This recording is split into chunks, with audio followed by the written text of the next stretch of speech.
কেমন আছেন সবাই? আমি শারমিন ইসলাম শর্মী বিভিন্ন খাদ্যের পুষ্টিগুণ নিয়ে আলোচনার জন্য আপনাদের সাথে আছি। খুব একটা বৃষ্টি বৃষ্টি দিন যাচ্ছে, তাই না? এমন বৃষ্টির দিনে আমাদের কোন খাবারটির কথা সবচেয়ে বেশি মনে আসে বলুন তো? হ্যাঁ, খিচুড়ি। খিচুড়ির কথা আমাদের কম বেশি সবারই মনে হয় বৃষ্টি হলে, এবং আমরা বেশ পছন্দও করি।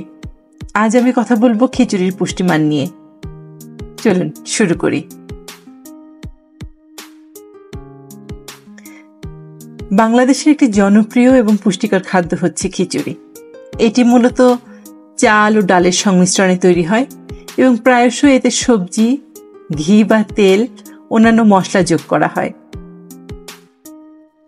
খিচুড়ির প্রধান উপাদানের মধ্যে চাল, ডাল, তেল, মশলা এবং সবজি খিচুড়ি খেতে হলে সবজি ব্যবহার করতে হয়। চাল প্রধানত কার্বোহাইড্রেট সরবরাহ করে, শক্তি বৃদ্ধি করে, কিছুটা প্রোটিন ও ভিটামিন বি থাকে। ডাল মসুর, মুগ বা চনা ডাল, এগুলো সব মিশ্রণে মিক্সড ডাল এবং অন্যান্য যে কোনো ডাল দিয়ে আমরা খিচুড়ি খেতে পারি।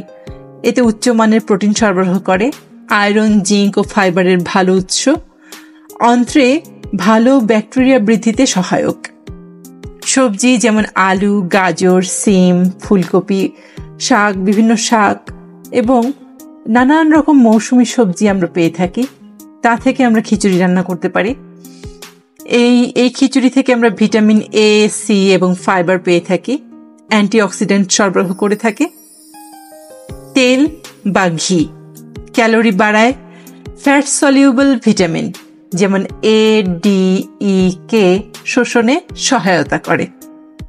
মশলার মধ্যে হলুদ, আদা, রসুন, কাঁচামরিচ ইত্যাদি বিভিন্ন রোগ প্রতিরোধ ক্ষমতা বাড়ায়, হজমে সহায়তা করে।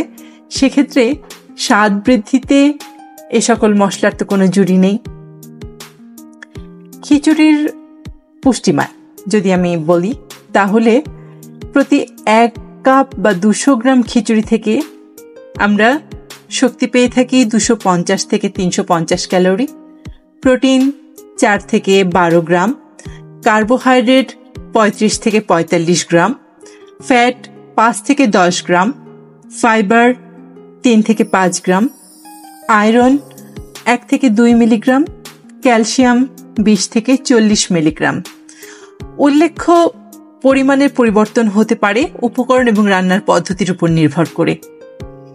খিচুড়ির রয়েছে উপকারিতা: সহজপাচ্য, অসুস্থ ব্যক্তির জন্য উপযুক্ত, পেটের জন্য ভালো, শিশু ও বৃদ্ধের জন্য ভালো, নিরামিষাশী এবং মাংসহারী উভয়ের জন্যই উপকারী, প্রোটিন ও কার্বোহাইড্রেটের ভালো সংমিশ্রণ।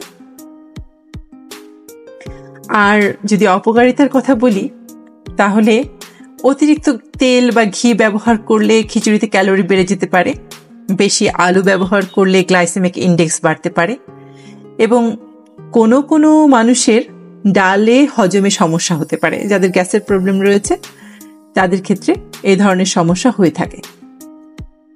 এছাড়াও যারা ডায়াবেটিসের রোগী, ডায়াবেটিক পেশেন্ট যারা, তারা অবশ্যই পরিমিত পরিমাণে খাবেন। আজকের মতো খিচুড়ি নিয়ে আলোচনা এখানেই শেষ। আগামীতে অন্য কোনো খাবারের পুষ্টিমান নিয়ে আমি হাজির হব আপনাদের সামনে।